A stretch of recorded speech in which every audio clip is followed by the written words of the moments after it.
Greetings, Ranger fans, and welcome to another edition of Database Rangers Power Reviews, where we look back on our classic episodes of Database Rangers Power Reviews as we count down the 100 weeks to the 100th and final episode.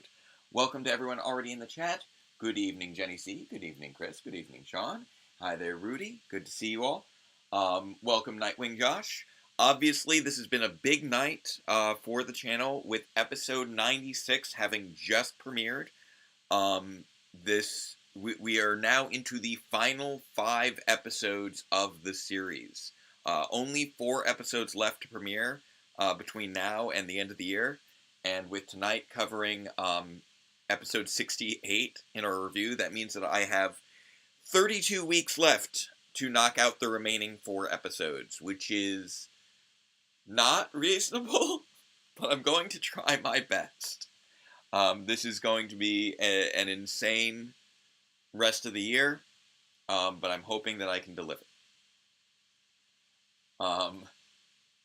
Hey, so September 24th is 96. Yeah, I guess so when it comes to the commentary review, yeah. Hey there, Dan. Hi, Scott. Yeah, when I do the commentary on 96, I think that'll be, yeah, probably September 24th. Oh, and Josh, I'm glad to hear that your dad is doing better. I'm glad that he's getting rehab to help him walk again. That is fantastic to hear. Best wishes and best of luck with that recovery. So yeah, as far as timing with episodes, though I will say I do find it amusing that, you know, just as last time 95 was released right around the same time that I was doing the commentary for 59, this time we released 96, just as, which was the conclusion of the 3rd arc of Year 3, just as I'm covering the conclusion of the 3rd arc of Year 2. One thing that I tackled on Twitter briefly earlier this evening was that 96 was the conclusion of what I call the Twin Trilogies Arc. Just like, you know, Year 1 was split up into the winter season, spring season, summer season, fall season. Year 2 had the winter trilogy, Super Mega Spring, the Summer Saga, and then the Super Mega Fall. Year 3 had the Time Storm arc, which was the first 8 episodes. We had the Rescue Mission 2-parter, and just now we completed the Twin Trilogies. 3 episodes with Database and the Landlord, intermingled with 3 episodes focusing on the rest of the crew on the ship. And with the extra meaning of, you know, Database dealing with his twin with the Landlord, as well as Dr. K and Mayo dealing with their triplet, I suppose, with K Alpha. So that was always going to be a tricky thing to line up, but with this, we will be moving into the final 4 episodes of the series to wrap up the story. So I'm very much looking forward to that kicking off, and I'm so glad that so many of you have had so much enjoyment with episode 96 tonight. When it comes to Mighty Morphin review episodes, not sure which has been my favorite to film. Oh no, wait, no, I think I know. I think it's probably Island of Illusion. Island of Illusion was probably the most fun to film. Although Brush with Destiny was also a very good episode, I think, as well.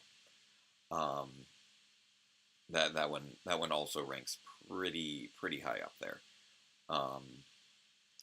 As well as like Rangers in Reverse, and there have been a number of good Mighty Morphin episodes we've covered.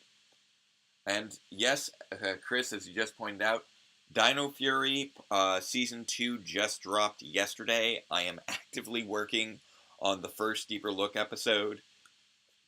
That's kind of gotten lost in the shuffle of everything regarding 96, but I am looking to premiere the first Deeper Look and Rapid Run-Through for Season 2 tomorrow morning, and each week following. So I'm still working on trying to get that up. I'm gonna be filming and editing that after this tonight. I still have to finish my analysis a little bit. But I do definitely have plenty of things to say about the season premiere of Dino Fury Season 2. There is so much going on.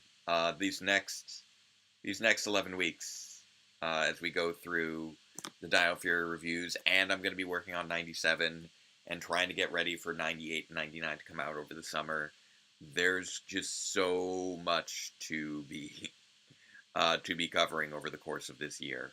Not to mention, we're working on things like house hunting, and there's the midterms for the election coming up in November that I'm going to want to try and volunteer for, just as I did in 2020 and 2018. So, yeah, there's a lot of stuff going on with 2022, and buckle up because it's going to be a ride. So, speaking of all these crazy things, and yeah, kudos to George with his Ranger reviews, already having 6 reviews out. I haven't had a chance to watch any of them because, obviously, I'm trying to keep myself not unspoiled as I go from episode to episode and write down each of my analyses. So I don't know I'm not sure if he does, how much he does as far as scripting for his reviews, or if he's just going to town with, sharing his thoughts immediately. I feel bad that I haven't followed his work more closely, because I know that he's a fan of the channel and of the Phantom Ranger in particular. So hopefully he enjoys episode 96 when he gets a chance to see it, if he hasn't already. But yeah, kudos, 6 reviews out the day after. That's insane. I cannot keep up with that kind of pace as a teacher and a dad, and with the way that Power Reviews just sucks up my time and energy. But with all that said, talking about Power Reviews, let's get into the Power Reviews episode we're actually here to talk about tonight, episode 68. And before we do, let's not forget our 3 equally non-controversial statements. So, number 1, say it with me, chat, Black Lives Matter. Number 2, say it with me, chat, fascism is bad. And number 3, say it with me, chat, superheroes are fun. So let's check things out with our favorite superhero, one Mr. Database Ranger, as we dive in to episode 68 of Database Rangers Power Reviews, the review of Power Rangers RPM, episode 24, Ancient History. Previously on Power Review. I don't know how I can There we go. And just as we've been diving in with every character throughout the rest of the Summer Saga, I wanted the Summer Saga to wrap up with a focus of Dr. K. She really has been, in many regards, like this, the deuteragonist of Power Reviews. If Database Ranger is the central character of the show, she's definitely number 2 as far as the main character of. She's the second most prominent character of the series, and I wanted her to get this deep dive into her head.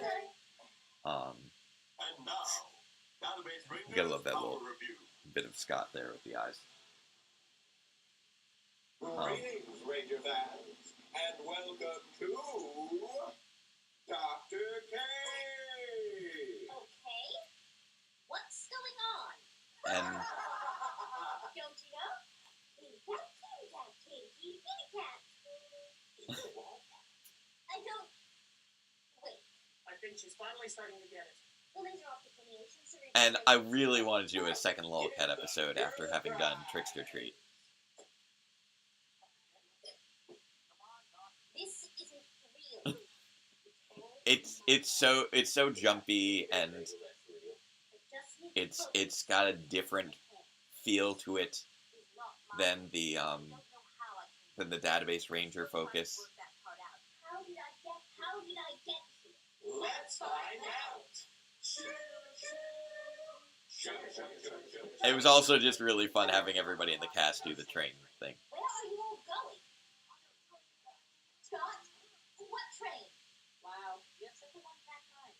just trying to remember.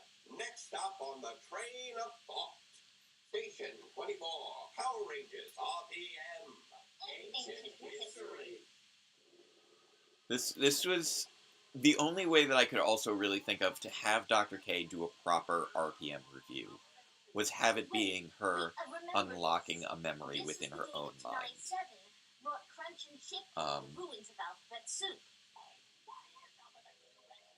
So,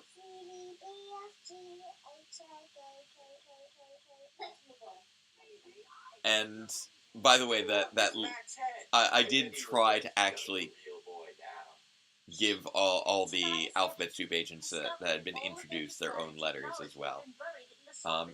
They're not quite lettered that way, but that was about as close as I could get while going through the alphabet in order. She later told me that this was the day that General Shifter betrayed her, deciding to kill her. And I'm very much also trying to keep this in line with it being Dr. K remembering things, including how she would remember things she wasn't there for. She did know Tanaya 7 after the fact.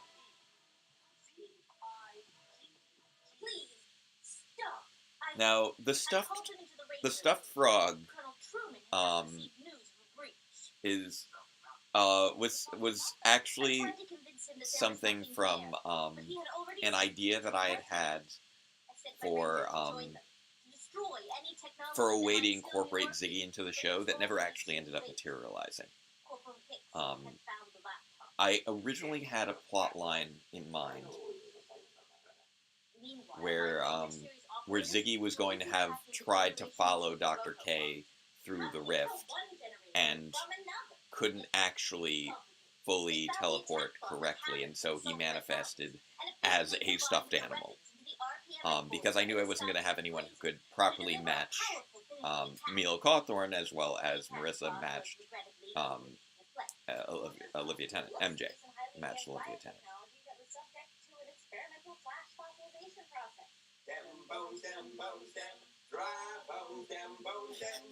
And then this was also just a really fun quick shoot because it was all in front of the black curtain, so we just kind of kept rotating people in and out. I also tried to keep the similar look of the Lolcat episode from Trickster Treat without it looking quite the same, so my filters are a little bit different. But the flaming locomotive wasn't the greatest threat. I mean, yes, it did attack at mid-sight, and it allowed the rotor now, to escape back underground before I know that, ooh, and then we also have always the little Child K voice speaking up here and there.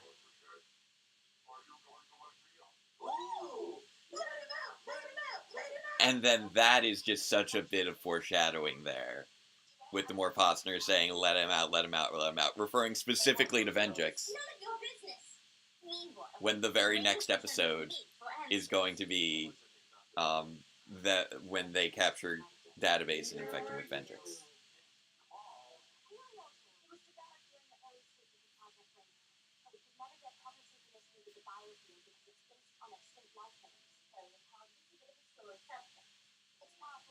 Yes. And of course we have to link back to clips like that, paleontology being a sore subject. And that was when they came for me, with the words I have been expecting for almost 2 years. My rangers tried to defend me, but it was pointless. I was already prepared. I'm sorry to disappoint you, Colonel, but I had a feeling you might be dropping. Also, Hologram K was just such a great part of this episode. And what have you seen? And what have you seen? And what have you seen? I waited until the military had left. This was also just such an interesting exploration of century? Yeah, I know. Last century wasn't that long ago. of what Dr. K has been hiding from the rest of the cast. Like, Database knows most of her story because he knows the show RPM. But Guy left. The Guy is from a universe where RPM didn't happen and RPM hadn't had a chance to cross over yet. and Mayo hadn't seen the season. The battle never really ends. Scott chose to take on the Rotobot himself, but they were soon interrupted by the return of the Paleo-Zord. All aboard! The Paleo-Zord lost Scott. Also, I enjoyed So I fled through the streets, basically hoping cherry not to picking be whichever spotted by Ziggy the quotes Sea I Guards. could get out of the I fled from actual guards footage, as best as I could. to give him those little voiceovers here and there where I could. Much like I later did in episode 87 with the flashback to Freddy.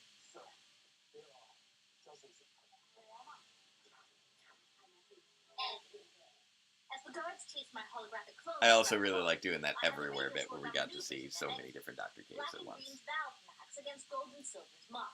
Makes sense to us. It was then that the Rotobot attacked again, and it was then that Colonel Truman finally found me, sitting at his desk in Central Command.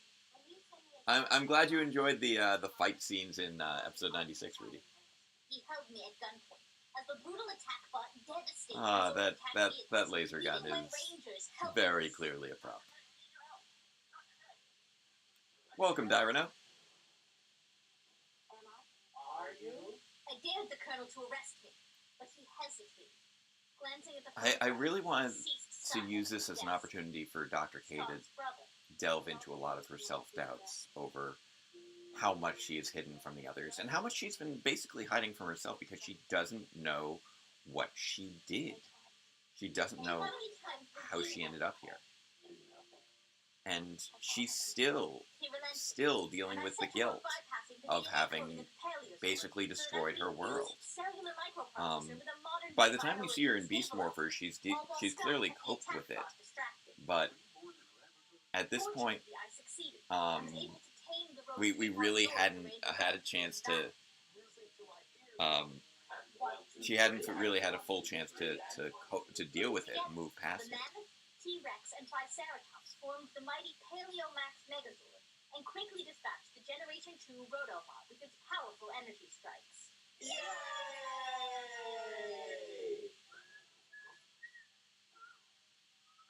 Oh, the green RPM figure is totally mine. Naya 7's newfound rivalry with General Shifter was not, and neither was the Oh, Ranger's that's cool. I'm concern glad that you were for able to my introduce your success. tutor to Power Rangers this way. In his wisdom, brought me back to our garage base and granted me a full pardon. I even celebrated. It's crazy to me how much shorter this episode is compared to the episode that I just released tonight. And part of that is just the pacing of And it that's the end is of the much line. quicker So, what do you think of it? because The point of all this is, I had to frame it through her memory, and it's very frenetic and jumping around with people popping in and out, No! I remember and much less exposition during the review itself. And you can see I use a lot of this sort of trailing echo effect for Dr. K's for Dr. K's mind, as opposed to I used a much warmer tones for when I was inside databases around.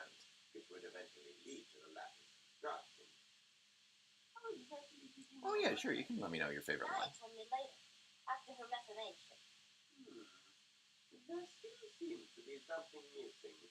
And it feels very appropriate for Database to be her psychologist in this little sequence here. I don't know what you're talking about. A previously uncontrollable piece of technology just suddenly falls at your command seems awfully convenient. I have learned a lot in the fight against bandits.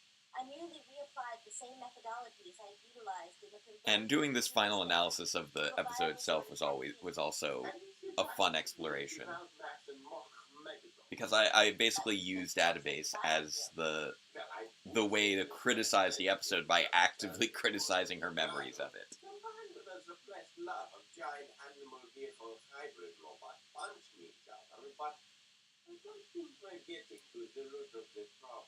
And I was obviously also having fun with the silly accent. I was having way too much fun with this silly accent. It was me trying to draw a little bit off having studied German back in high school. Ich spreche ein bisschen Deutsch, ein sehr bisschen. That is pretty much all I remember. I never considered my own creations on the same day where our enemies were turning against each other? It felt good. It felt really good. After running for so long, it felt so good to finally put the past behind me. Oh, Lex, you had dinner. Oh, you still need to see 96. Didn't. What are you talking about? If I could access this, You didn't put it behind you. And this was the reason that I felt I needed to cover this episode. No, not you. This right here is the moment that reveals so much. Would you like to come with us? And we have the music playing again. November 20th, 1998. You did it. It was you. You did it. You lost her. No. Where did she go? Where did she go? Where did she go? Split in the timeline. And that little moment at the very end. And yeah, we had and there at the end we had our friend Shelby's daughter, our friend Shelby's adoptive daughter, Celeste. I believe it was like her husband's daughter from previous marriage. Doesn't matter. But Celeste is like this was 7 years ago. Celeste is probably in like middle school now. It's crazy how much time has gone by.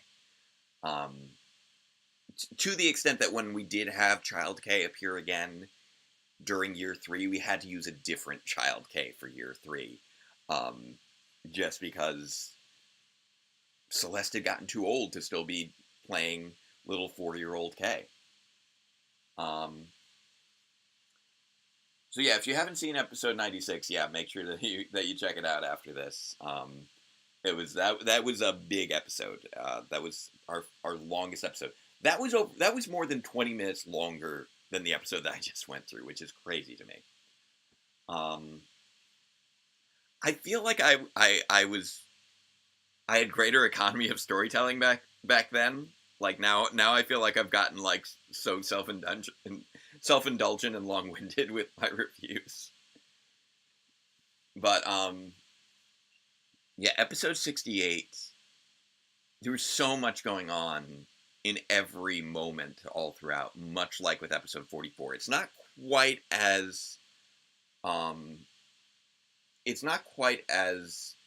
foreshadowing heavy as 44 was. 44 definitely had a lot of foreshadowing with regards to Database and the Landlord and the big reveal that was coming.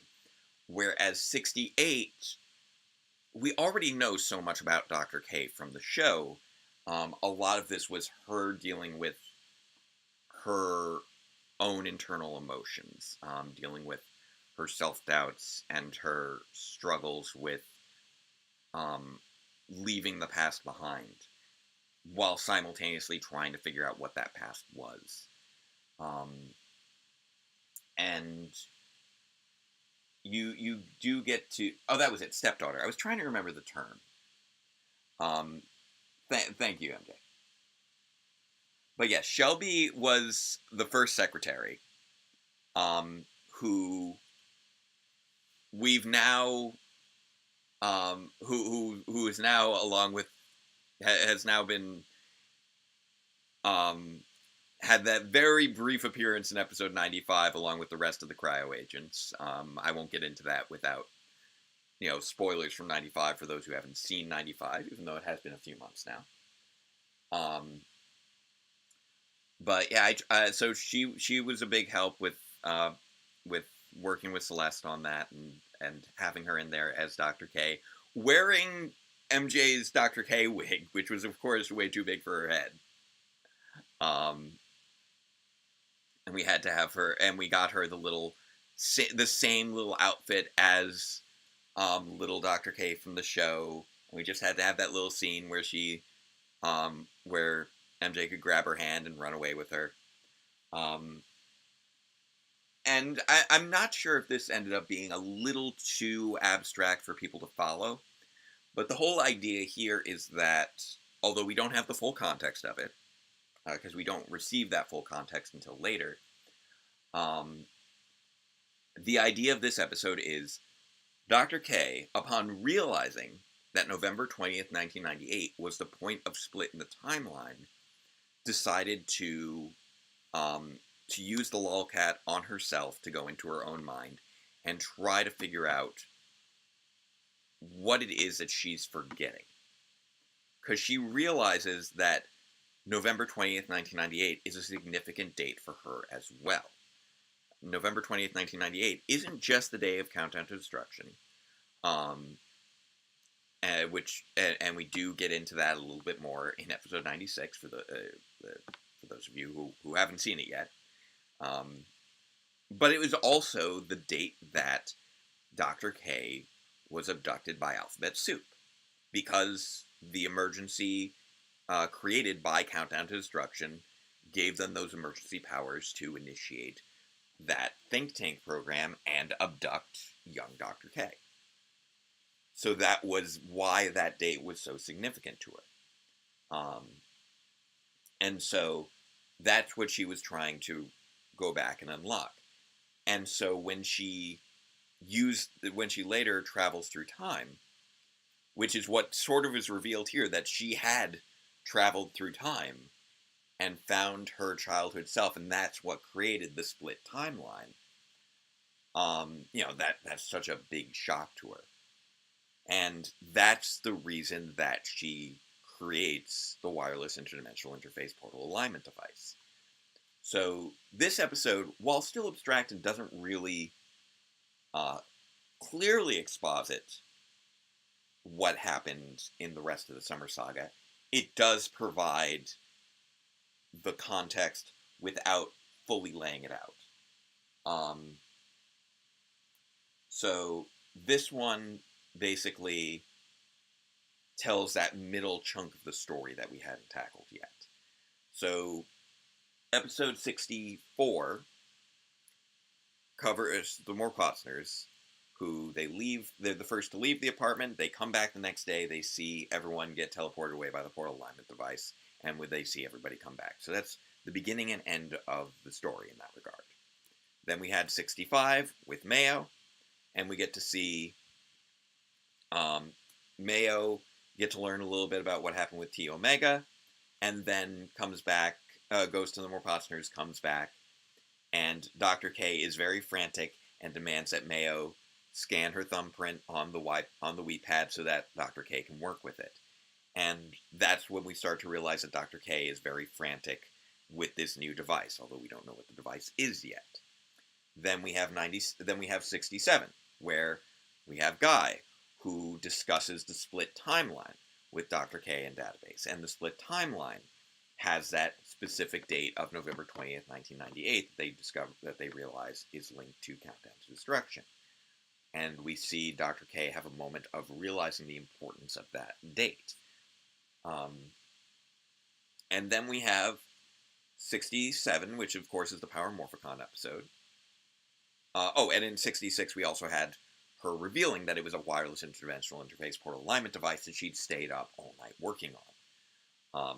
Then we have Mayo arrive and they get lost in the device. And then 67, in the Power Morphicon episode, we have some hints that Dr. K has started remembering certain things about the team-up with the Samurai Rangers, and that something had happened the previous night that we hadn't fully addressed yet. And then here's where we get to see what happened that night, when everyone else was asleep and Dr. K stayed up using the lolcat to try and delve into her memories, and upon discovering that she had gone back in time to try and save herself from Alphabet Soup, and then lost that child version of herself, she immediately begins work on the portal alignment device to try and make use of the wireless interdimensional interface technology to try and rescue that lost version of herself. That's the reason she creates the Wii pad here.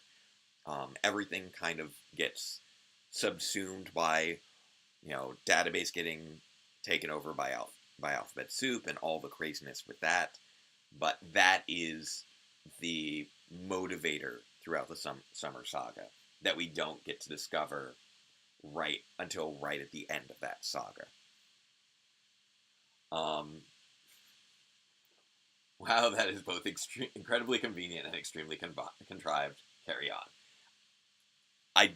That is a good way that I like to summarize a lot of stuff that happens in Power Rangers. So that's sort of the breakdown of how we just started from the outside and just kept working our way into the core of what was the initiating event of the Summer Saga, with this being that core turning point when Dr. K realizes, upon reviewing ancient history and hearing the words, if I could go back in time and change things, I would.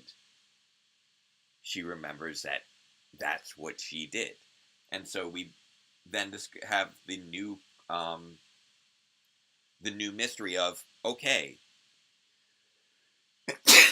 excuse me, okay, we know that she traveled back in time and changed things. How did that happen? And what happened to Child K? And then later we discover Child K ended up getting trapped in the hiatus, that world between worlds, with the landlord. Which happened during the transition in and out of the rift. Now, we don't know full details of what happened there. There is still some more information to be explored. But that's the general idea. That Dr. K had gone back in time, rescued her child self from Alphabet Soup, and then during the return trip, lost that childhood version of herself. And that is the big source of guilt for her for much of this sort of final third of Power Reviews, where she tried to spare a version of herself from the fate that she faced, and failed, and left that other version of herself to an even worse fate with the landlord. And that is the big tragedy of Dr. K in this series. That once again, in trying to make things right,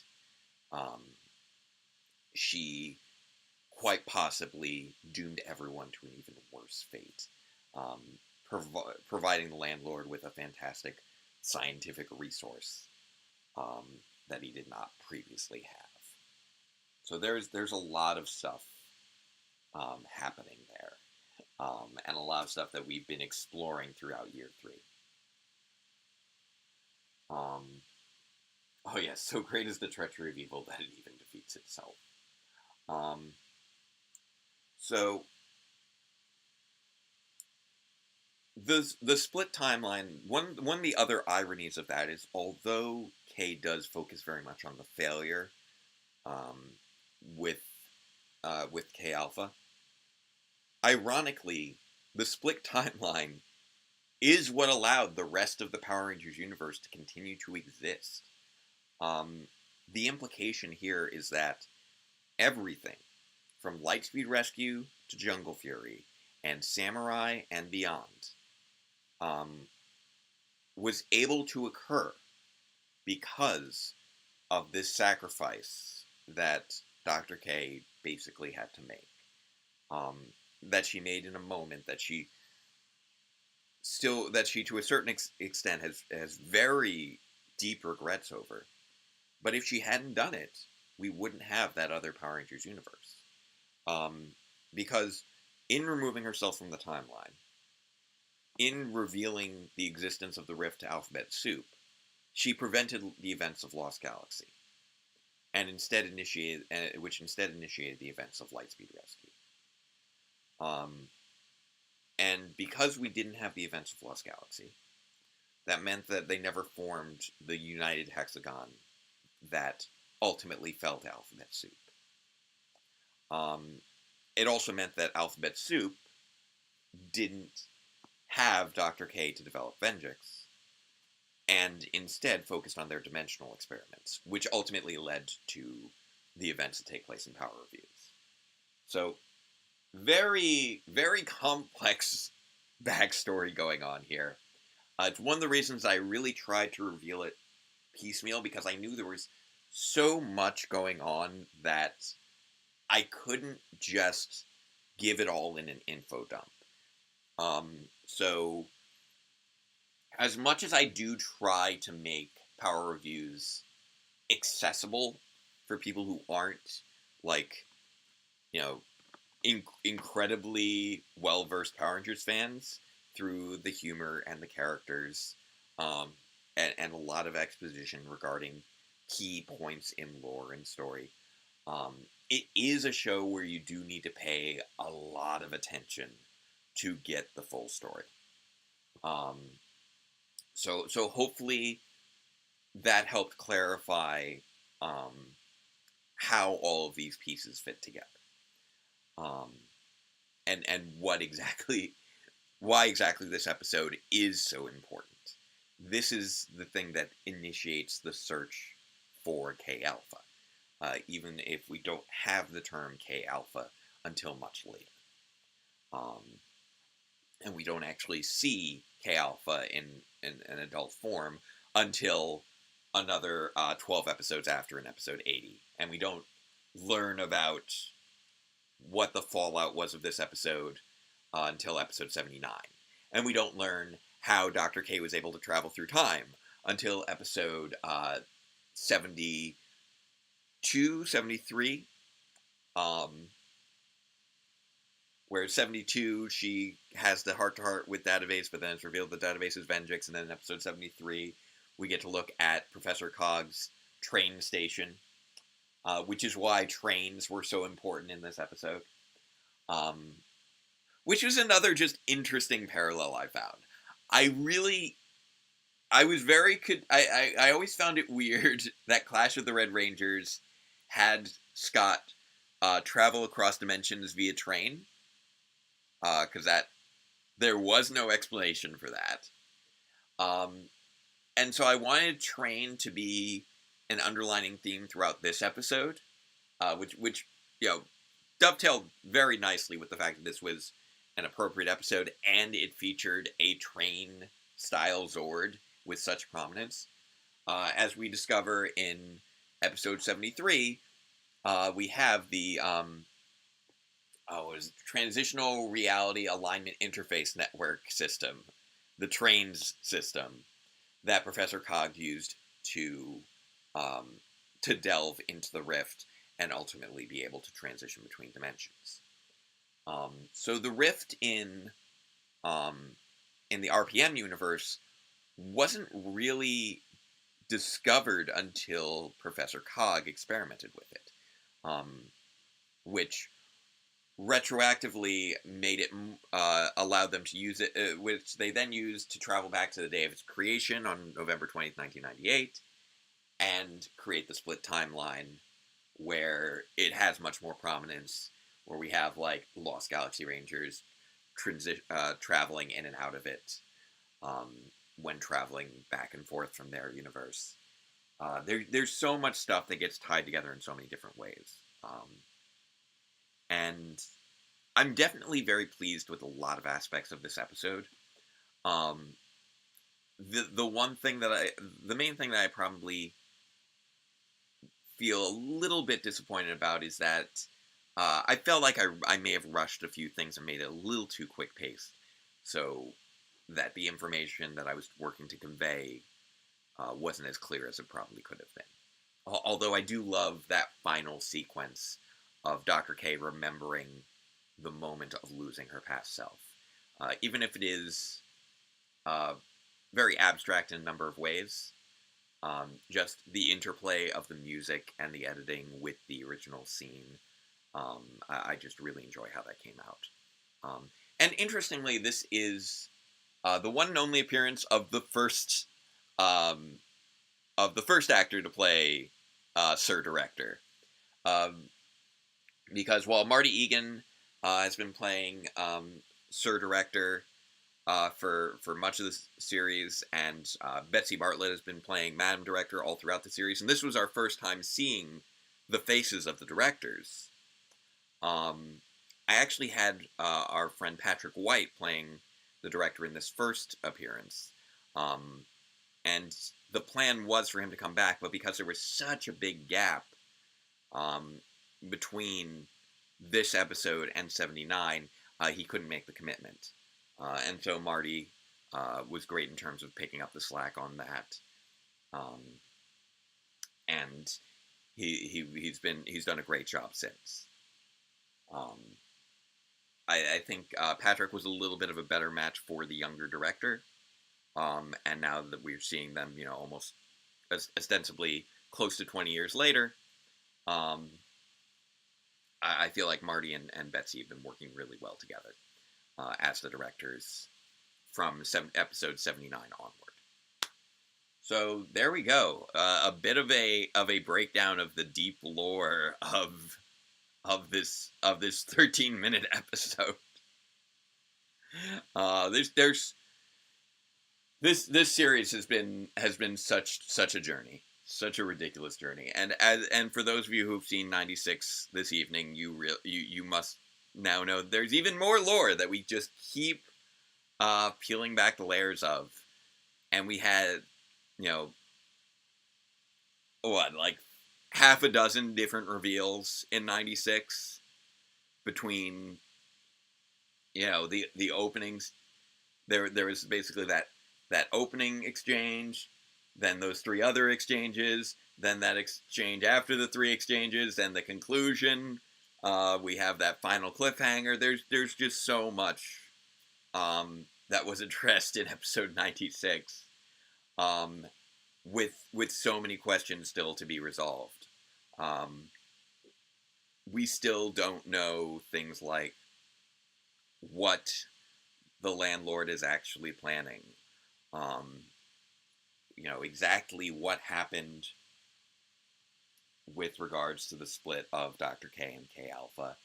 And, of course, the big question that has been there since episode 1.